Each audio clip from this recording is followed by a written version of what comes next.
Vous avez rêvé d'apprendre rapidement et de manière ludique une langue, notamment l'allemand, l'anglais, le français et même l'espagnol. C'est dorénavant peut-être possible grâce à une application qui est en plein développement qui s'appelle Zong.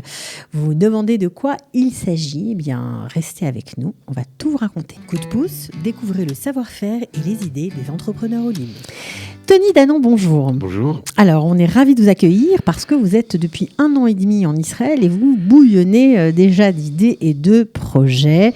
Donc, bienvenue. Merci. Voilà, vous avez été, juste pour le petit background, afin de mieux vous connaître, consultant pour la branche professionnelle informatique pour les grands groupes du CAC 40, notamment les chefs d'entreprise, pour les aider à apprendre l'anglais, notamment. Voilà, parce qu'en France, on sait que c'est un petit peu compliqué. Oui, on est 29e, je crois, sur le classement. Voilà, donc vous connaissez bien l'apprentissage, ce que ça veut dire qu'apprendre une langue étrangère. Vous avez même écrit un livre sur le sujet, Formation linguistique en entreprise, aux éditions L'Harmattan. Mais aujourd'hui, vous avez un projet pour nous.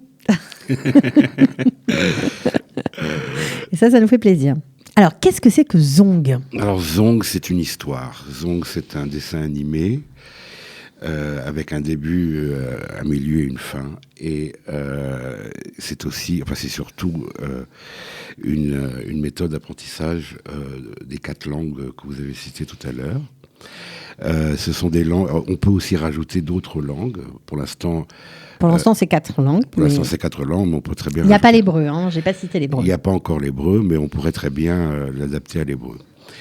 Alors, l'idée de Zong, c'est de s'écarter un petit peu de ce qui existe sur le marché, dans la mesure où ce qui existe sur le marché, c'est souvent des petites situations comme ça, alors à la banque, à l'hôpital, au restaurant, et puis autour, il y a des exercices. Là, c'est une histoire qui est le moteur elle-même de l'apprentissage de chaque langue. Puis il y a une histoire, puis il y a un jeu aussi. Et il y a un jeu. Voilà. Alors, enfin, un jeu, il y a des jeux. Des jeux, plusieurs jeux. Ouais. C'est-à-dire qu'ils sont confrontés, les enfants sont... c'est l'histoire de 3 enfants. C'est l'histoire de 3 enfants qui sont sur la planète Terre et qui sont visités de temps en temps par des amis qui viennent d'autres planètes. Zong, la planète Zong. La planète Zong, donc une trentaine de personnages. Avec leur histoire propre, leur personnalité, etc., etc. Etc., beaucoup d'humour. Et ils se font malheureusement capturer par un diable qui s'appelle Belzébuth, qui vient d'une autre planète et qui a décidé de les capturer parce qu'il est malade, qu'il a plus d'énergie. Il n'a plus d'énergie. Il a eu un combat avec le dieu des enfants qui s'appelle Yogo, petit Bouddha vert, et ils sont donc en danger. Et le monde est en danger. Et donc les enfants de la planète Terre vont sauver les personnages de la planète Zong. Voilà. C'est ça le but du jeu, en gros. Voilà. C'est pour tout le monde, c'est pour les enfants, les adultes, c'est pour Je dirais que c'est à partir de 7 ans, c'est-à-dire à partir du moment où les enfants écrivent déjà, ont quelques notions de grammaire, et jusqu'à 12, 13, mais pourquoi pas de 7 à 77, dans la mesure où je crois que tout le monde va au cinéma avec ses enfants les 10 premières années de leur vie pour voir tous les dessins animés qui sortent. Donc c'est un dessin animé style Disney. Hein, oui, c'est très ambitieux comme projet. C'est un vrai film d'animation auquel est couplé un jeu, en fait plusieurs jeux. Il y a bien sûr la dimension de l'écrit, la dimension de l'oral, la dimension aussi de l'écoute, oui. Et du parler, c'est-à-dire qu'il y a de la reconnaissance vocale. Les enfants vont, enfin les apprenants vont parler dans la langue et être... et avec la reconnaissance vocale, ça fait partie des exercices. Bien sûr, alors il y a évidemment, pour avancer dans l'histoire, il y a des espèces de missions, c'est ce qu'on appelle les jeux qu'il faut effectuer. Pour vérifier si on a bien effectué sa mission, il y a des exercices qui vérifient en même temps le niveau d'apprentissage. Donc c'est tout un parcours. C'est-à-dire qu'on avance dans l'histoire et puis on a un jeu. Et à l'intérieur du jeu, il y a des exercices et tout est interdépendant. C'est-à-dire que par rapport à... Il se passe telle chose dans l'histoire, donc le jeu va être en rapport direct avec ce qui vient de se passer. Et si on veut avancer dans l'histoire, il faut avoir réussi les exercices ? Il faut avoir réussi le jeu d'abord. D'accord. Pour avoir accès aux exercices. Ok. Réussir les exercices. tout en sachant qu'il y a en permanence 3 aides. Le premier, c'est un personnage qui s'appelle le Joker. Et ce Joker parle toutes les langues. Et on fait appel à lui, les enfants font appel à lui pour avoir de l'aide, comme on dit ça, comme on dit ci, j'ai oublié comment on dit ça, etc. Et il est là pour...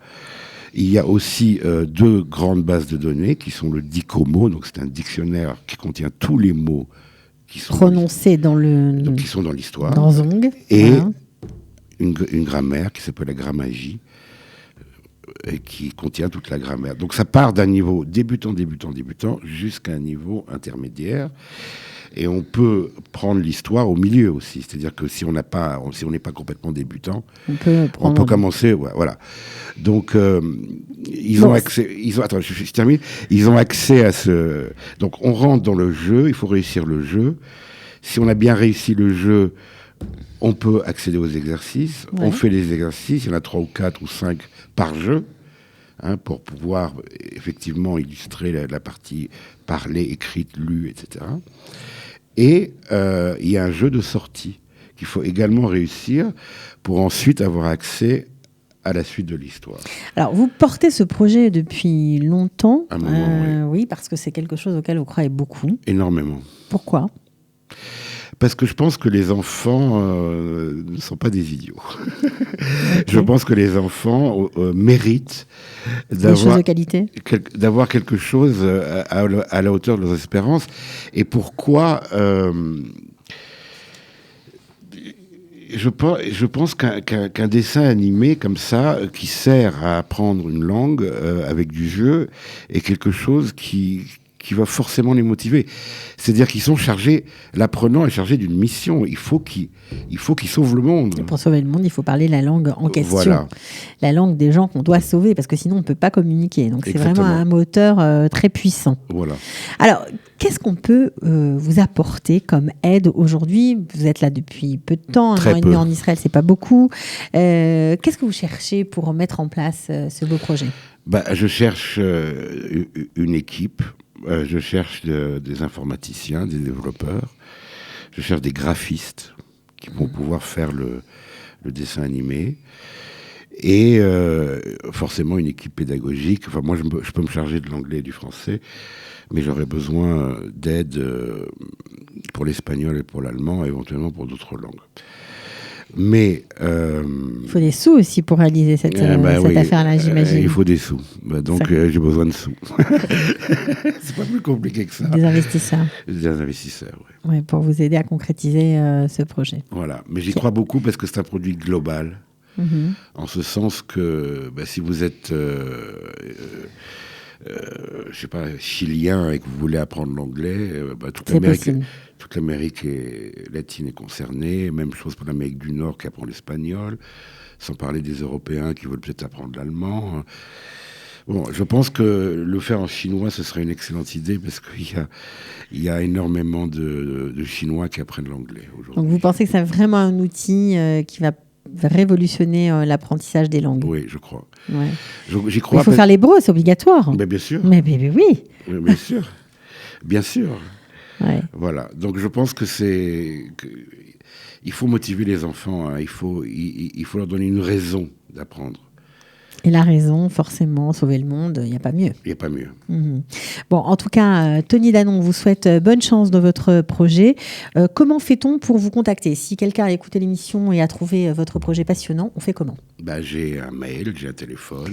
Vous avez une page Facebook ou pas ? J'ai une page Facebook. Tony Danon ? Tony Danon. D'accord. Bon, on va faire comme ça, c'est très simple. Vous le contactez en privé, en public, comme vous voulez. On mettra bien sûr son mail sous la vidéo. Merci beaucoup d'être venu. Merci beaucoup. Et bonne chance pour votre projet. Merci beaucoup. De rien, à bientôt. Bye. Coup de pouce, découvrez le savoir-faire et les idées des entrepreneurs au Lim.